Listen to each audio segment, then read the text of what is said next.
seryoso to kasi sa mga nagbabalak na mag-build ng computer nila anytime soon or mag-upgrade ng computer nila or bumili ng bagong laptop, ng console, ang nangyari dito, sabi ng market is a big FU to the consumers. Kasi, sa mga hindi nakakalam, it's currently Ramageddon. Sa mga hindi nakakalam, nagtataas ngayon ng RAM. So, ang RAM kasi hindi lang naman siya yung RAM mismo na pwede mong gamit na nilalagay sa computer. Gumagamit din kasi ang GPU ng RAM. Yeah. Gumagamit din ang mga phones ng RAM, mga laptops, RAM, consoles, gumagamit din ng RAM. Based sa information na binibigay ng market is pinaprioritize ng mga RAM manufacturers ang mga data centers that are focused on AI. So, most of the supply binibigay sa kanila. Walang naiiwan sa mga consumers, which is yung mga tao na... Nvidia to last time, di ba?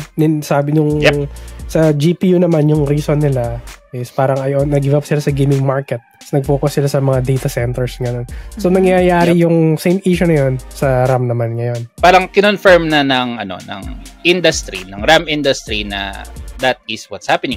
Kasi si Micron, which is one of the 3 big RAM manufacturers ngayon, kasama ang Samsung tsaka SK Hynix, mag-e-exit na daw sila sa consumer market para sa mga memory products sila. Micron specifically. So, hindi kasama si Samsung or Hynix, no? Si Micron lang. So, yung tatlo lang na yun yung parang malaki na manufacture no. Pero si Micron mismo, ito yung parang nilabas niyang information. RAM and SSD, lalabas sa market na yon. Yung Micron kasi, ang parang brand nila, pagka nagbebenta sila ng RAM at SSD, sila si Crucial. Sila si Crucial. So, inote din natin na meron ng current ongoing memory shortage. Dumagdag pa sila in short. Ngayon. So, dumagdag pa sila. So, may shortage na, mawawala pa yung isa sa mga bigger markets or bigger suppliers ng RAM sa market. Anong reason nila? Imagine mo na lang. Anong nangyayari? Kasi magpo-focus sila sa supplying memory to AI data centers.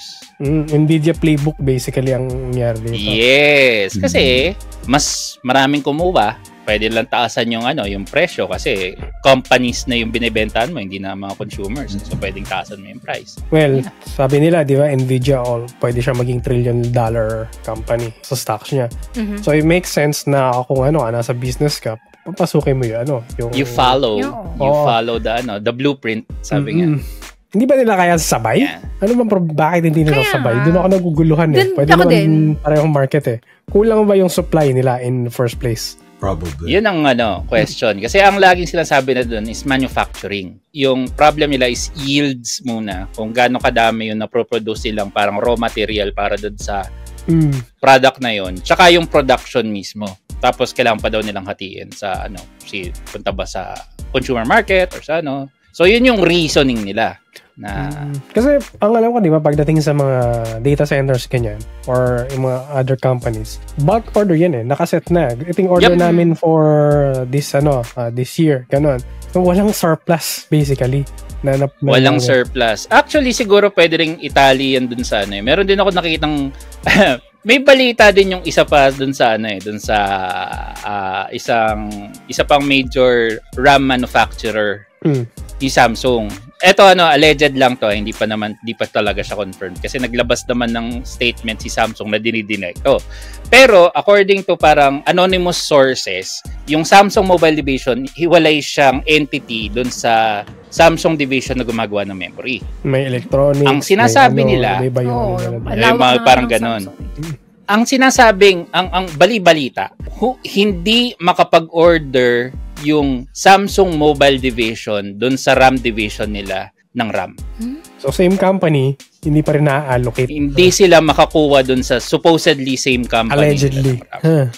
Allegedly. So, hindi ba nagka-laptop? Baka parang nagkakunsyaba. Kasi nangyari to before Ano ba yung hinord nila last time? GPU, CPU, no? GPU. Pandemic days. Yes, GPU. GPU, CPU yun. May supply tinatago lang nila. Tapos yung price, dumoble yung mga prices ng mga nag-stay sila dun sa current na mataas na pricing. Nag-stay dun sa price. Sa pandemic kahit na price, lumabas ganun. na uli yung supply. Di ko alam kung lang dito, parang nagko-collude ba ang industry. Sasabihin na lang, excuse day, kasi AI may nag-order sa amin ng mga data center, gano'n. Tinfoil hat na rin kasi ang company naglabas din. Ayun. And that's all our topics for today's podcast. Kung meron po kayong topic suggestion, feel free to leave comments kung saan kung platform nyo kami makikita.